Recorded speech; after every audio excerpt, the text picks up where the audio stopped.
se parler. Ça, c'est un truc qu'on fait très peu en France. On fait les malins. On est toujours dans un truc de représentation, de cinéastes qui ont forcément des personnalités fortes, drôles, etc. On est vraiment une grosse blague. Alors que... Elle a décidé de vivre toute sa vie dans une chambre d'enfant. Notre invitée du jour a fait une entrée fracassante dans le cinéma en remportant un César pour son premier court-métrage dès sa sortie d'école. Aujourd'hui, elle manie les mots qui deviendront images et raconte des histoires pour le grand écran. Avec elle, nous avons parlé de Racine, de grec ancien, de hasard de la vie, de code à bousculer, de Jean Rochefort, de rendez-vous avec soi-même, de première fois ou encore de place à prendre. Je suis Marine Dita, journaliste à la rédaction numérique de Sud-Ouest, et vous écoutez Bord Cadre, le podcast qui tire le portrait du cinéma indépendant. Silence, moteur, action, bienvenue dans ce premier épisode.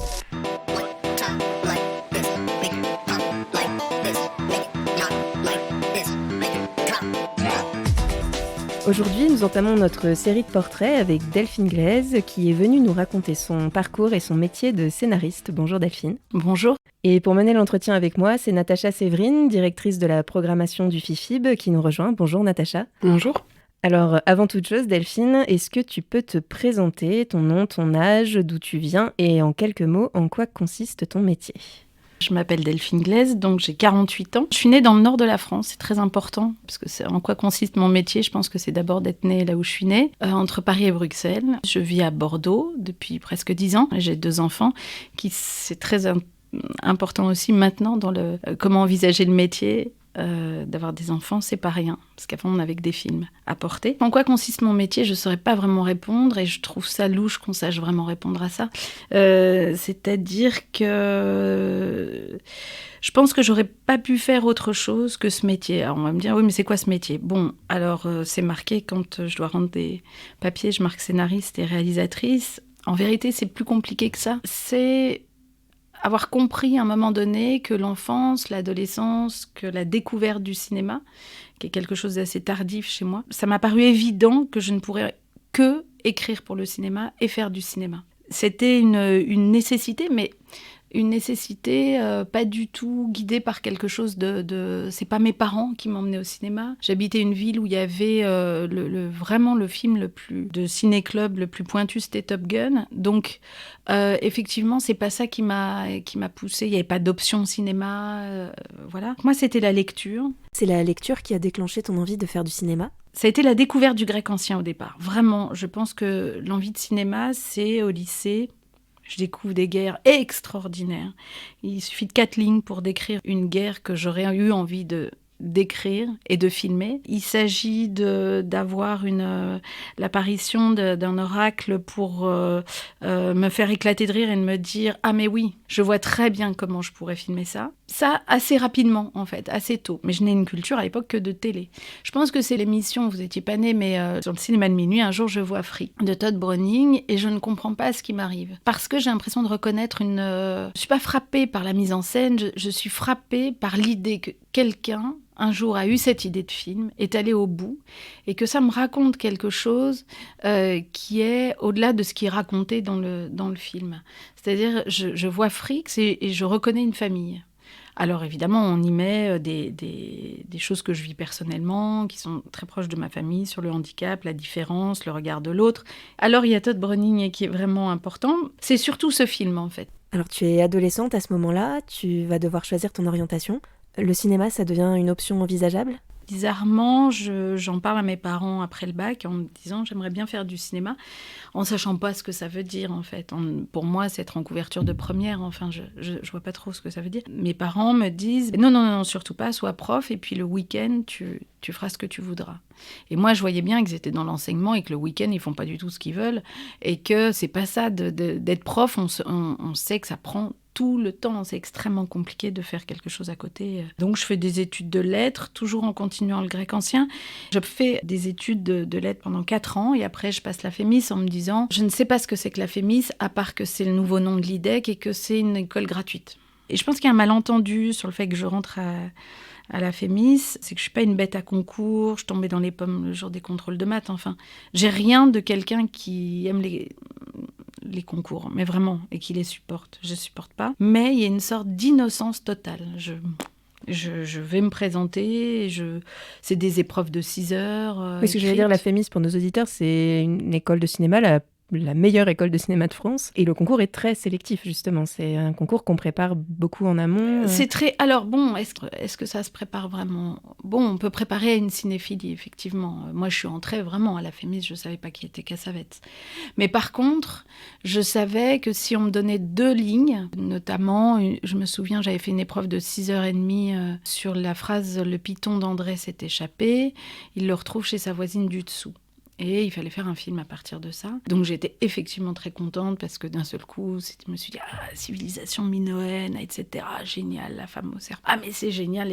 Bon, en fait, je ne sais même pas combien j'ai eu parce qu'en fait, on a les notes que quand on n'est pas pris. Donc ça me posait pas de problème. Après, donc écrire des histoires, j'ai beaucoup aimé apprendre en rentrant à la Fémis, des scénettes avec des gens aussi différents que j'avais comme prof Jacques Audiard, Yves Lavandier qui sortait à l'époque son livre sur la dramaturgie très, très, très à l'américaine, enfin en tout cas des analyses très concrètes de la fabrication d'une fiction, d'une dramaturgie. Donc c'était quelque chose, je suis entrée dans une école où on était 5 en scénario et où je pouvais me nourrir de tout. Enfin, c'était fou, c'était incroyable. C'était magique la Fémis à l'époque pour une raison folle, c'est que c'était dans les anciens... Donc c'était rue Francoeur, comme ça l'est aujourd'hui, mais il n'y avait pas eu les travaux. C'était dans les anciens studios Pathé. Donc on avait... Le studio de tournage était de 900 mètres carrés, je ne sais pas si vous imaginez, avec, sur le mur, derrière les planches, il y avait des trucs d'Arletty, des mots d'Arletty sur le mur. Il y avait un truc de Gabin, il y avait un truc... on ouvrait une porte, alors je pense que de l'amiante, il y en avait au kilo, mais peu importe, il y avait ces traces-là. Donc c'était fou en fait. C'est toujours, on y revient, mais c'est vouloir faire du cinéma, c'est décider qu'on vivra vraiment que dans une chambre d'enfant. Et dans une chambre d'enfant, vous avez un mot d'Arletty. Alors qu'est-ce que ça veut dire quand on entre à la Fémis, Arletty? Bon, ok, d'accord, j'ai vu Les Enfants du Paradis, mais c'est surtout à un moment donné un pont où je vais pouvoir dire à mes parents, à mes grands-parents, à mes... j'ai vu un autographe d'Arletty et j'ai vu un film avec Arletty. C'est-à-dire qu'à un moment, il y a une transmission qui se fait et il y a quelque chose de très naturel. Aujourd'hui, si je dis à mes parents, tiens, j'ai vu tel truc avec tel film qui vient de sortir, c'est quelque chose dont moi, je m'empare, je peux leur faire partager, mais on n'est pas... Alors que vous entrez dans la Fémis, vous apprenez votre métier avec en plus la possibilité d'une transmission intergénérationnelle. Ça, c'était formidable. Et à partir du moment où tu es rentrée à la Fémis, justement, tes parents qui au départ te disaient sois prof et puis on verra le week-end, changent de regard sur la professionnalisation Immédiatement, quand je réussis le concours, c'est un concours sur plusieurs mois, ils sont très, très, très, très heureux pour moi. Oui. Et puis, très vite, nous sommes, à la Fémis, submergés de travail. C'est-à-dire que je le dis que pour ceux qui passent la Fémis et ceux qui écoutent et qui voudraient passer à la Fémis, c'est-à-dire ne pas penser qu'on rentre à la Fémis en faisant, le soir, pouvoir être serveur ou serveuse, de babysitting, c'est compliqué, quoi. C'est tous les jours jusqu'à 22h, tous les week-ends, on y est tous les jours. Pendant 4 ans, la vie change. Et c'est très intimidant parce que quand vous entrez à la Fémis, vous entrez avec des gens qui ont préparé la Fémis à Nantes ou en tout cas qui ont passé leur vie à la Cinémathèque. Moi, je venais de lettres, j'ai fait lettres classiques puis lettres modernes avec une option cinéma à la fac juste avant de rentrer à la Fémis. Mais l'option cinéma était très théorique. Et j'avais un seul cours, j'allais dire vivant, avec un être humain qui a changé ma vie, c'est que j'avais cours avec Jean Rouch toutes les semaines. Et j'ai découvert le cinéma vérité, je ne comprenais pas, je me disais le pauvre. Les premiers cours, j'ai dit mais s'il savait qu'on aurait pu faire des films un peu autrement, etc. Puis après je me suis dit mais en fait il n'y a que ça qui m'intéresse. C'est Jean Rouch, son rapport au réel, et puis sa façon, son économie, sa façon de faire les films, l'idée d'une troupe, enfin. Et heureusement que j'ai eu ce vivant-là, avant la Fémis. Alors tu es à la Fémis, tu commences à mettre un pied dans le milieu professionnel, à faire des stages, des projets concrets. En quoi c'est une nouvelle approche pour toi ? C'est une bonne question parce que la tarte à la crème, quand on dit qu'on veut faire du cinéma et qu'on est à la fac ou qu'on fait autre chose, j'allais dire, moi je suis une pure provinciale. Quand on est en province et que vous dites à votre, je sais pas, à votre belle-sœur, je veux faire du cinéma, il vous dit, ah bah oui, fais des stages. C'est une bonne blague. Des stages, c'est vachement dur de trouver un stage. Moi, personne ne faisait du cinéma, je connaissais, mais absolument personne. J'avais écrit, ah si, je le connaissais pas, mais j'avais écrit un jour pour un travail à la fac assez théorique autour de Jean Rochefort, bizarrement. J'avais écrit à Patrice Lecomte, qui avait fait 3 films avec Rochefort, et il m'avait répondu. Et ça m'avait paru dingue. C'était en 92, je pense, 92 ou 93, pardon. Je vais avoir 19 ans. Et en fait, qu'ils répondent, c'était fou. Il y avait un lien il y avait un truc possible. Et c'était bien avant de passer à Fémis. Alors, explique-nous à quoi ressemblent tes premiers projets. Confronter la théorie à la pratique, ça se passe comment ? À la Fémis en scénario, vous avez un atelier d'écriture, donc on est 5, et on a un exercice à faire pour le lendemain, une scène de 3 minutes à écrire. Alors, on est face à ce truc, qu'est-ce que c'est 3 minutes ? Et on a un petit thème. Et je me souviens que la première chose que j'ai écrite, et c'est vachement dur parce que les autres collègues, ils sont rentrés en même temps que toi, tu les connais pas, il y a un Brésilien, une jeune fille tunisienne. Le premier truc, c'est, je m'en souviendrai toute ma vie, parce que ça raconte, pas ce que vous allez faire après, mais ça raconte ce que tu es et la façon dont te placer par rapport aux autres. C'était une nonagénaire a été placée dans une maison de retraite, elle y est très malheureuse, elle fait tout pour en sortir. Vous avez 3 pages, une scène de 3 minutes là-dessus. Et bon, ok, donc en fait, le truc, c'est, ah bah oui, elle fait la grève de la faim, elle pleure, elle dit qu'elle va mourir, etc. Puis, en fait, je me dis, bon, ok, il faut que quand son fils de 50 ans vient la voir, il cherche sa ricorée, elle dit ouvre le placard, il ouvre le placard, et il ne voit que des porte-jartelles, des préservatifs. Et qu'est-ce qu'il fait ? Il referme le placard, il enlève sa mère de la maison de retraite. Et je me dis, c'est à partir de prendre la truc à l'envers. Et c'est le premier exercice dont je me rappelle où je retourne, où je me dis, à un moment donné, permettre la fiction, une aberration, un excès qui va raconter une vérité extrêmement simple, extrêmement menue. Tu es entrée à la Fémis en parcours scénario. Tu avais l'ambition de devenir scénariste. Quand tu en ressors 4 ans plus tard, est-ce que c'est toujours vers ce métier que tu t'orientes ? J'ai écrit un court-métrage en fin de dernière année qui n'était pas compris dans la scolarité. J'ai écrit un film de 25 minutes que j'ai proposé à un élève producteur de ma promo, avec qui je sortais depuis 1 an. Il m'a dit « Ah, c'est super !» J'ai dit « Oui, voilà, ça se passe dans des villages autour de chez moi dans le Nord. » Il m'a dit « Tu veux le faire comme tu veux le réaliser ?» J'ai dit « Ah, mais non, mais moi, je veux être scénariste. Moi, je veux être peinard en chaussons toute ma vie, à boire des thés, des cafés, quoi. » Et il m'a dit bah pourquoi ? Et je lui dis non, mais on va trouver un réalisateur à la Fémis, mais on va par contre, je veux bien faire le casting et les repérages, et choisir les costumes et être là sur le tournage. Mais moi, je ne vais pas le faire. Et il m'a dit, tu penses que tu vas trouver quelqu'un d'assez débile qui va dire, je trouve ça vraiment intéressant comme place.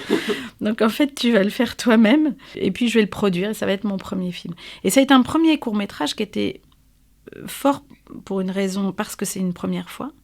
Parce que c'est ça qui est le plus important, c'est qu'on fait ce métier pour avoir des premières fois tout le temps. Il y a le refus du deuil de l'habitude dans ce métier. C'est un premier film pour le producteur, pour moi, pour la chef-op, pour l'ingé son, pour tout le monde. Et pour des comédiens qui ne veulent pas faire de cinéma, donc c'est des vieux, des centenaires, des pas du tout centenaires, des paysans que ça intéresse pas du tout et qui le font pour une raison humaine. Et c'est un premier film pour tout le monde et qui marche très bien en festival, qui commence sa vie de festival à Angers.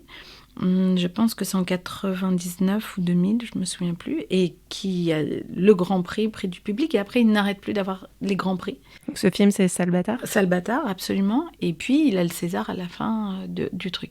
Alors c'est un très très bon souvenir, et c'est un souvenir un peu qui tronque un peu la réalité de ce métier, parce que c'est pas comme ça en fait que ça se passe. C'est encore une fois l'innocence de la première fois, l'énergie qu'on met à créer un monde, à créer une équipe, à créer... Je pense qu'il y a eu plein de trucs magiques dans ce film. On a beau le faire à chaque fois, ça, en tout cas, ça marche pas autant à chaque fois. Ouais, mais justement, du coup, premier film à la sortie de l'école qui remporte un César directement, et l'adolescente qui voulait faire du cinéma, à ce moment-là, elle se dit quoi ? Elle rassure ses parents surtout. Moi, très très immature jusqu'à il n'y a pas longtemps. Donc c'est vraiment... je suis contente que les gens soient contents pour moi. Ça, vraiment, c'est quelque chose qui me tire les larmes. C'est de voir des gens contents. Moi, j'en ai pas du tout profité du César dans une joie immédiate, pas du tout. Je prends un avion le lendemain matin pour pas répondre aux journalistes, tellement j'avais la trouille, et puis je suis partie loin, très loin. Je me disais, les gens vont me demander ce que je vais faire après, alors que je ne sais pas du tout ce que je vais faire après. Et qu'est-ce que tu as fait après ? J'ai fait un deuxième film que j'avais déjà tourné quand j'ai eu le César, mais qui n'était pas fini, qui était à Cannes et qui a eu 2 prix à Cannes, et qui s'appelait Un château en Espagne, avec ma grand-mère qui était... en maison de retraite. Dans les Landes Dans les Landes, absolument. Ben, c'est ça, en fait. Après, les films, moi, je trouve ça louche d'imaginer des films qui se passent pas là où on a reniflé la terre à 4 pattes, quoi. C'est-à-dire que moi, c'est le Nord et les Landes. C'est impossible pour moi d'imaginer qu'il n'y a pas et le Sud-Sud et le Nord-Nord. C'est vraiment... C'est un grand écart très, très confortable aussi. Hein. Quand j'ai un prix, les gens du Nord disent « elle est de chez nous ». Quand j'en ai un en bas, ils disent « elle est de chez nous ». Mais voilà. Mais les Landes, j'ai jamais vécu, mais j'ai passé toutes mes vacances de toute mon enfance, en fait, tout le temps. Et puis, maintenant, mes parents y habitent, puis voilà. Le cinéma, c'est des premières fois, c'est aussi des belles rencontres. Après quelques années et tes premiers films, j'ai lu que tu avais reçu un coup de fil inattendu de Jean Rochefort alors que tu étais au ski sur un télésiège. Est-ce que tu peux nous raconter ? Ah oui, mais c'était mon premier long-métrage qui était au César, qui était nommé au César. C'était Carnage et il l'avait vu. Et oui, effectivement, ça c'était en hiver, oui. Et voilà, il a proposé qu'on se voie. Il a été très... Il m'a dit... Je pense que nous sommes cousins. Je me souviens de la tête que j'ai fait, d'écourter les vacances, de revenir le plus vite possible, de lui serrer la main le lendemain et de plus le quitter, quoi. De dire on va... Donc on a tourné un film tous les deux qu'on a co-réalisé pendant 3 ans et demi, qui était formidable. Enfin, c'était formidable à faire, difficile, très difficile. Et puis des rencontres. Jean m'a fait rencontrer des gens extraordinaires. Alors je voulais savoir s'il y avait un fil rouge dans ta création, une cause ou un message que tu souhaitais faire passer de manière continue. Et avec les années et l'expérience, est-ce que ce fil rouge a évolué ? Bon, je trouve ça louche qu'on sache répondre à ça avant de faire les films. Je pense oui. Après, je vais aller vers quelque chose de plus radical et peut-être plus frontal un peu maintenant. Il y avait ça dans Carnage, je pense. J'y mettais un peu, je remplissais le caddie de supermarché aussi. Enfin, je veux dire, j'y mettais plein de trucs, de névrose et tout ça. Bon, je dis pas que j'en mettrais moins, mais en tout cas, de quelque chose de plus... On va toujours au bout de quelque chose quand on fait un film. Mais je pense qu'aujourd'hui, les jeunes cinéastes sont vachement plus armés pour savoir parler, ça s'appelle la communication, pour savoir parler de leur travail, en fait. À la Fémis, il y en avait 2-3 qui savaient, mais on ne savait pas en vérité. Et maintenant, la communication autour de ce qu'on veut faire, tu vois, par exemple, du message, tu as l'impression que les gens savent absolument avant de faire leur film. C'est des modes de prise de pouvoir, tu vois. Mais même de commission. Moi, je fais partie du CNC pendant 4 ans. Enfin, c'est fou. Des gens viennent défendre un truc avec des idées très, très, très, très arrêtées, très fortes. La manière de faire du cinéma et d'aller chercher justement les financements et d'aller parler de son travail et de son film a changé depuis quelques années, c'est ça ? Oui, je pense. C'est un vrai travail. Hein. C'est un vrai travail d'aller... C'est le producteur qui va chercher l'argent, évidemment. Donc, ce qui est important, c'est que le producteur et l'auteur, ou en tout cas avec le réalisateur, fassent le même film et le même film en tête. Oui, il faut de plus en plus être vendeur. C'est vrai que mon dernier film, qui est un film documentaire, que j'ai tourné seule pendant 7 mois et demi. C'est un film qui m'a appris, je pense, plus à devenir cinéaste que n'importe quel film à 4 millions d'euros. C'est étrange, mais de trouver sa place, alors là, pour le coup, c'était à la fois dans ce que raconte le film, mais la place du cinéaste au milieu de 35 garçons qui n'ont pas besoin de ce film pour vivre. Ça m'a appris énormément. C'est pour ça que je pense que les choses évoluent, pas pour des raisons économiques seulement, mais aussi avoir moins peur de soi-même, parce que je pense que plus on met des artifices, des trucs dans le film, c'est qu'on se protège de quelque chose. Alors, apprendre à moins se protéger. Et donc justement, tu parles du travail documentaire. Est-ce que tu peux nous parler, quand tu écris des films ou quand tu vas les réaliser, c'est quoi le processus créatif? Tu disais aussi cette belle phrase de vouloir faire du cinéma, c'est décider de vivre dans sa chambre d'enfant. Qu'est-ce qui résiste, qu'est-ce qui se construit autour de cette chambre d'enfant dans l'écriture qu'a le documentaire et qui n'est pas dans la fiction? La chambre d'enfant, elle est présente autant dans le documentaire, mais de façon très différente, effectivement, dans le documentaire et dans la fiction. Dans la fiction, c'est très simple. C'est cette phrase « On dirait que Ken allait se marier avec un Playmobil ». Bon. Qu'est-ce que ça veut dire? Qu'est-ce que ça provoque? Tout est très incarné tout de suite. J'ai jamais de thématique. Je vais faire un film sur le deuil. J'admire. J'ai des amis scénaristes qui ont...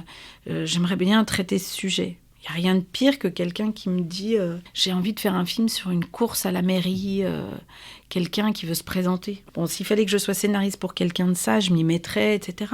Mais je me dis, putain, il vaut mieux que la personne soit élue et que le deuxième jour, elle n'ait plus du tout envie d'être élue. Ça m'intéresse. Elle ne va pas se lever pour aller à la mairie. Elle dit non, c'est fini, j'ai plus envie d'être maire, j'ai envie d'acheter une moissonneuse-batteuse et de me tirer. Oui, là, je sais exactement construire l'histoire. Mais alors... une course à quelque chose, alors là, je suis complètement paumée. Peut-être pour ça, d'ailleurs, que mes rugbyman, j'ai fait le film sur les rugbyman, sur comment on sort d'un vestiaire quand on est humilié, plutôt que comment on fait pour gagner. Le documentaire, ce qui est formidable par rapport à la chambre d'enfant, c'est que le documentaire, c'est comme si vous étiez dans une famille en permanence. À partir du moment où vous avez le documentaire, en tout cas de cinéma vérité, ou qui serait pas un documentaire d'archives, ce que j'ai jamais fait, qui doit être super, mais pour l'instant j'ai jamais fait, c'est faire avec la réalité. Bon, vous décidez de la durée. Et le rapport au documentaire et le rapport aux gens qu'on aime filmer, c'est avoir ce luxe-là de se dire, à l'instant que je suis en train de vivre, il n'y a que ça qui m'intéresse. Et je ne pense pas du tout à l'articulation de me dire, ah oui, dans le récit, pendant qu'il se passe ce qui se passe en documentaire, je me dis pas dans le récit, je le mettrai là. Mais par contre, je pense au montage en me disant, je ne veux pas couper cette scène, je sais qu'à un moment donné j'ai décadré, etc., mais j'assume la longueur du plan. Dans ton travail de scénario, quand tu écris des scénarios, comment ça se passe? Tu travailles tous les jours, tu discutes avec d'autres personnes. Comment tu crées? Je pense que c'est mystérieux pour beaucoup de personnes. Comment se concrétise vraiment cette étape? Et à quel moment tu te dis, c'est un truc qui me fascine, l'histoire est terminée, je vais pouvoir la filmer et on part en financement? Ça, c'est un moment extraordinaire quand on dit c'est bon, on peut l'envoyer. C'est formidable. Avant, c'est un grand voyage de solitude, même si on est deux en vérité, de solitude et de mauvaise foi. C'est-à-dire qu'on passe son temps à repousser le moment où il faut s'y mettre. Et la mauvaise foi, c'est qu'on se dit « Non, mais là, j'ai pas assez maîtrisé l'idée, etc. » Alors, moi, je parle que dans mon cas, parce que je vois des scénaristes qui me rendent évidemment, qui me filent des ulcères, je les vois, ils bossent toute la journée, ils notent tout et n'importe quoi, ils ont des carnets numérotés, etc. Bon, moi, c'est un truc d'observation, de ressentir. J'ai très peu de mémoire, j'ai une très bonne mémoire, mais très peu des fortes mémoires d'événements avec qui est entré dans la pièce, etc. Mais par contre, je vois un film avec un acteur très connu, je sais pas comment il s'appelle. Bon. Moi, ce que je fais, c'est que là, je suis sur un scénario depuis 1 an et demi, dont on ne connaît pas encore le réalisateur. Je sais que c'est pas moi qui le ferai, inspiré d'une vie réelle mais une vie qui est en train de se vivre. Donc j'ai un co-auteur qui vit une vie, et moi j'écris un scénario à partir de cette personne qui est vivante, qui vit quelque chose, qui n'a à la fois pas la distance pour lui s'imaginer comme personnage de fiction. Donc moi je l'amène là-dedans, nourri de ce qu'il vit, de sa personnalité, etc. Et c'est un travail extraordinaire parce que c'est extrêmement difficile. Vous êtes dans la projection d'une histoire qui va parler à tout le monde, avec un être vivant qui la nourrit en permanence. Et vous savez bien que le cinéma, ce serait trop beau qu'on prenne la réalité, qu'on la couche. Donc c'est un travail de quoi? D'extraction, je dirais. Et c'est un travail d'assimilation après, de digestion. Ça doit vraiment passer par le corps. Alors ça veut dire quoi, passer par le corps?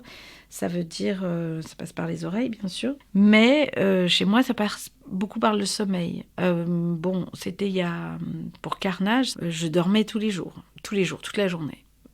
Et puis un jour, j'avais travaillé des séquences, j'avais travaillé des personnages, je ressentais vraiment où ils étaient, comment ils étaient, je ressentais ce qui les liait, Puis à un moment donné, j'écrivais quasi rien, quoi. Donc le producteur était un peu inquiet, mais je lui ai dit, ce sera fait en temps et en heure. Et j'ai dormi, presque un mois. Mais vraiment. Et puis après, j'ai écrit en 15 jours. Et c'est tac, tac, tac. C'est en fait travailler. Vous faites exister des personnages qui n'existent pas, mais ça, c'est les gens qui le disent. Bien sûr qu'ils existent. Dans votre monde, ils existent. Mais par contre, ils ne peuvent pas faire n'importe quoi.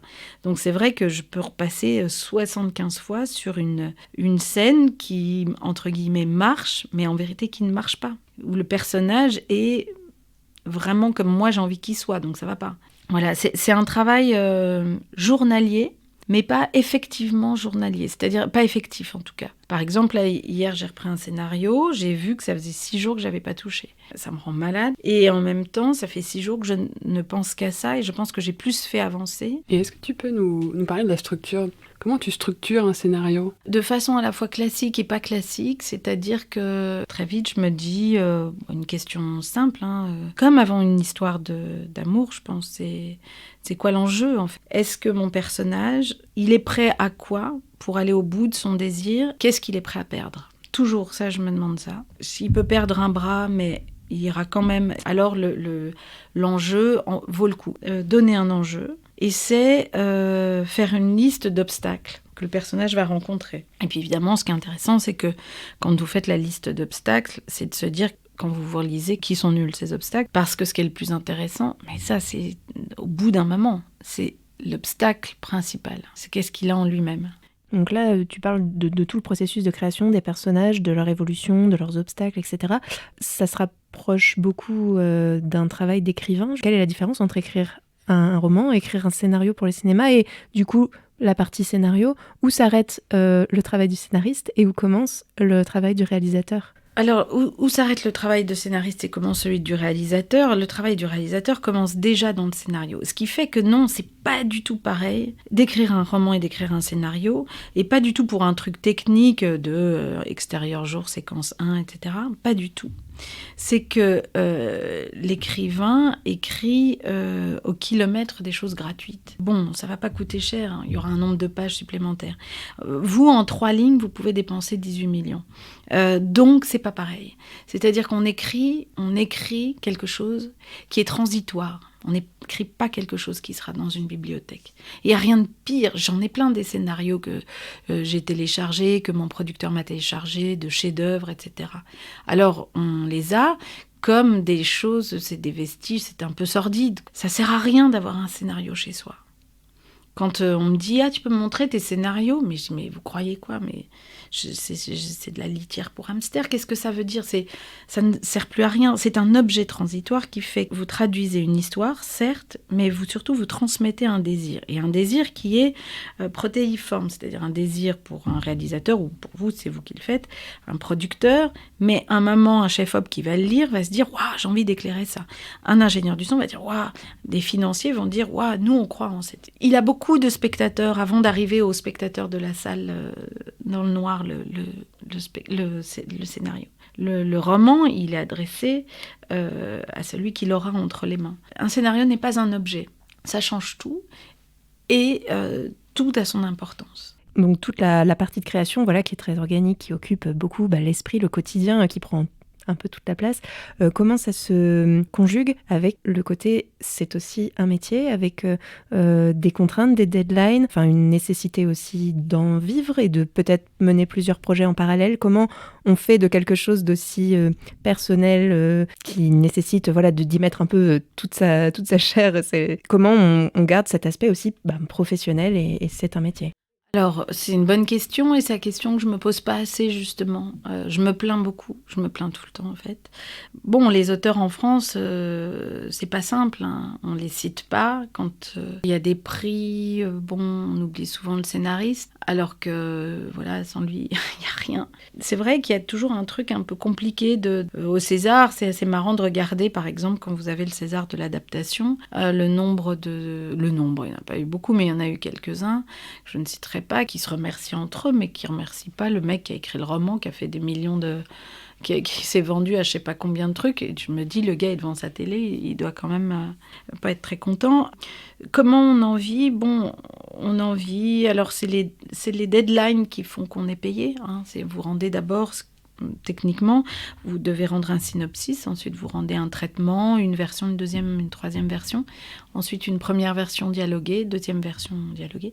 Ce qu'on appelle traitement n'est pas du tout à la suite d'une ordonnance. C'est un traitement, si vous voulez, c'est un synopsis développé qui raconte absolument toute l'histoire avec ses grands points dramatiques, et vraiment l'arche globale, je dirais, qui ne comprend pas normalement de dialogue. Mais s'il y a des dialogues importants sur le ton, vous les insérez, puis après la V1, donc ce qu'on appelle la V1, la V2, la V3. Et généralement, les contrats, si vous voulez, d'auteur s'arrêtent à la troisième version, à la V3. Et il faut savoir qu'il y en a 7-8 qui suivent. Mais ça fait partie du truc. Et puis voilà, c'est plaisant. Bon, c'est un métier de culpabilité permanente, en fait. C'est à la fois quand on me dit « t'as de la chance de faire ça parce que c'est très libre », moi je dis à mes copines salariées « mais vous avez de la chance le matin de savoir où vous allez ». Moi, je sais que je vais en moi-même. Bordel, je préférerais avoir un ticket de métro et une station d'arrêt. Parce que, bon, c'est des voyages vers des désirs très forts, des obstacles à construire, des obstacles à mettre sur le papier. Et puis des choses que vous passez votre temps à ne pas essayer d'échapper à vous-même. Donc, voilà. Donc ça veut dire des délais. « Allô, je suis pas prête. » On ne peut pas laisser ses problèmes professionnels au bureau. Ah ben non, les gens qui disent « oh, alors là... » Non, mais par contre, tous les problèmes de la vie, mais ça, j'imagine que c'est aussi... En fait, c'est une absence de frontières. C'est-à-dire, c'est une porosité permanente. Donc, on a la grosse tête tout le temps, quoi. C'est-à-dire qu'on se demande comment les gens vivent sans nous. Enfin, moi, mais même vous, d'ailleurs, je me demande comment vous vivez sans moi. C'est affreux. C'est un truc qui n'est pas du tout glorieux. Il y a un truc de toute puissance qui est un peu louche quand même. Comment tu regardes aujourd'hui ce qui se fait ? Comment ça infuse dans tes films ? Est-ce que tu ne serais pas à des moments tenté de dire je sais que je ne vais pas travailler pour des thèmes et des sujets, mais de se dire je vais aller un peu par là, par volonté de se dire un peu le succès, quoi, d'aller vers... Aller vers le succès, trouver... Non, mais ça me rappelle toujours un truc où on me demande si tu veux... Aller vers le succès, j'en rêve. Mais c'est, si tu veux, les gens qui bossent pas dans le cinéma et qui te voient te plaindre, qui t'entendent te plaindre et qui voient tes films, disent tout le temps, écoute, je te connais dans la vie, t'es marrante quand même parfois. Pourquoi tu fais pas une comédie qui te rapporte ? Tu pourrais t'acheter une maison. Et là, je suis accablée quand on me dise un truc pareil. Je dis, mais j'en rêve. Mais qu'est-ce que tu crois ? Tu crois que quand je me mets face à l'écran d'ordinateur, je me dis, comment je vais faire pour ne pas me payer de maison ? Ça se saurait s'il y avait des endroits où il faut aller. Je pense qu'il n'y en a pas. Mais je pense qu'après coup, on se dit, ça c'est une époque où il y a quelque chose. Les gens qui ont du génie, je pense que Julia Ducournau, elle a vraiment compris un truc. C'est un moment où le film de genre, je pense à Grave aussi, où le film de genre revient. Un peu grâce à elle aussi, mais il est déjà revenu ailleurs dans d'autres pays à ce moment-là. À un moment donné, c'est son mode de récit et elle va au bout de ça. Titane, elle va au bout d'une proposition, effectivement, sur...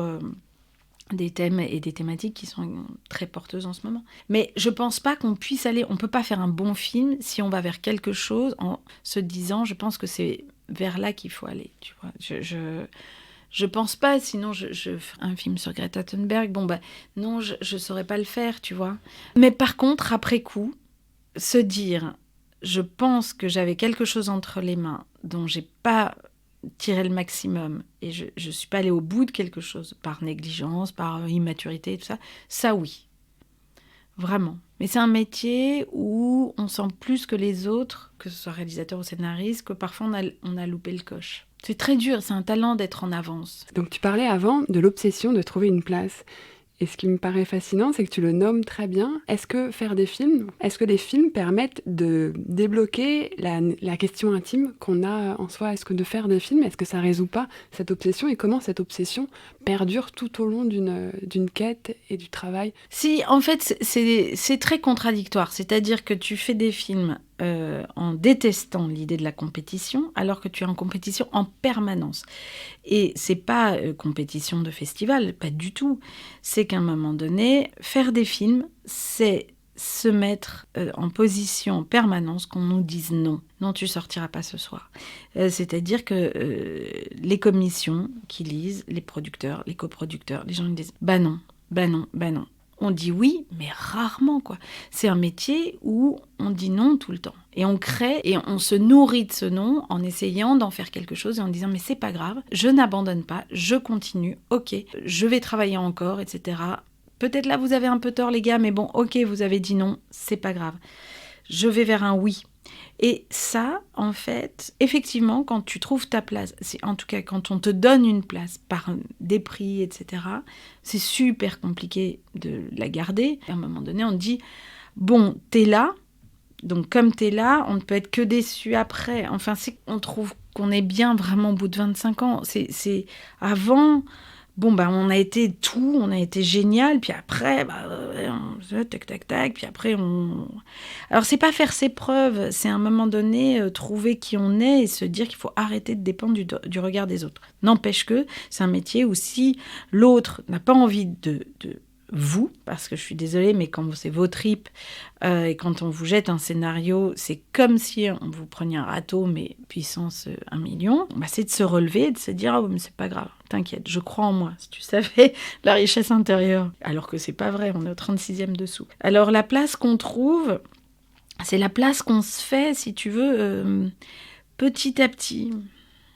Et il y a de la place pour tout le monde, c'est ça qui est merveilleux aussi. Je décris ça comme s'il y avait la place que des gens qui ont des prix, mais pas du tout, quoi. Est-ce que c'est pas, en partie ça, le cinéma indépendant, c'est pas attendre qu'on nous dise oui ou non, mais faire de son côté? Mais faire de son côté, c'est avoir des oui. Le cinéma indépendant, c'est pas se lever le matin après son café, aller filmer. Non, faire du cinéma, c'est une industrie. C'est aussi respecter ça. Et faire du cinéma pour que ça ne soit pas vu, ça n'a aucun intérêt. À un moment donné, on rassemble 10 personnes, mais on les rassemble quand même. Il faut que ça arrive jusqu'au bout. Il faut que des gens viennent s'asseoir à la même heure. Indépendant, ça ne veut pas dire hors industrie. Et les puissances. Moi, ce que j'aime beaucoup, par contre, c'est partager avec les autres réalisateurs, réalisatrices. Tout le temps. Se parler. Ça, c'est un truc qu'on fait très peu en France. On fait les malins. On est toujours dans un truc de représentation, de cinéastes qui ont forcément des personnalités fortes, drôles, etc. On est vraiment une grosse blague. Alors que on est... mais ça, de la féminisme, j'avais vu ça. On se disait pas qu'on avait du mal à faire les films. Maintenant, j'ai l'impression que les jeunes le font plus. Mais nous, on maîtrisait vachement. Delphine, pour conclure, est-ce que tu peux nous parler de tes projets à venir? Quelles histoires te reste-t-il encore à raconter? Le projet à venir, c'est une adaptation d'un livre de Constance Debray qui s'appelle Love Me Tender, que j'adapte avec Pierre Trividic, sachant que c'est vraiment lui qui est aux manettes du scénario. Et j'ai un plaisir à le faire parce que je vais filmer une actrice que j'aime profondément. C'est son initiative aussi, celle qui m'a proposé de faire le film. Et je trouve ça génial parce que c'est une autre aventure. C'est-à-dire que c'est une adaptation, mais il y a une amitié entre Florence Loirecaille et moi.